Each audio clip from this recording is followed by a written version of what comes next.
What's up, everyone? Thanks for tuning back in. So today we're going to be replacing the rear clamp on this Yamaha Cowling. Up there in that hole is where the salt water gets in and it seizes up the clamp. Here's the new one.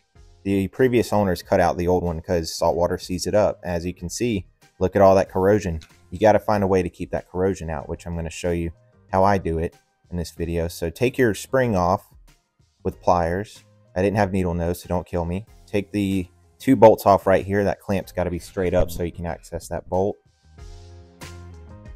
Once you take that off, you'll be able to take the assembly off. Oh yeah, just filthy. See where the culprit is, where that salt water gets up in there? Our beautiful brand new one. We're going to get ready to install that. But first, you need to clean that surface area where it's going to be mounted. I'm going to get it prepped so it has a nice good seal. Go ahead and put some silicone on that as well. Clean your bolts up, the bolts that you take out of it. You know, it can get grime, corrosion, all sorts of stuff on it that locks it up where you can't take it out, you know. So here's our new one. Take that side nut out of that clamp, and then you should be able to pop the lever out of that assembly. Yeah, it's filthy. So we're going to go ahead and clean that up, get it prepped so we can put some silicone, dielectric grease on there. I try to do this one-handed, so sorry if this camera angle looks bad, but you pretty much just want to coat that thing graciously as much as you can. You want to do everything you can to keep salt water out of there.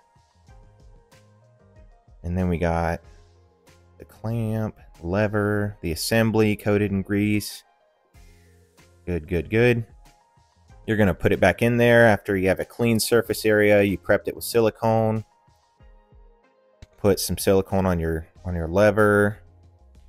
Pop it into that that slot.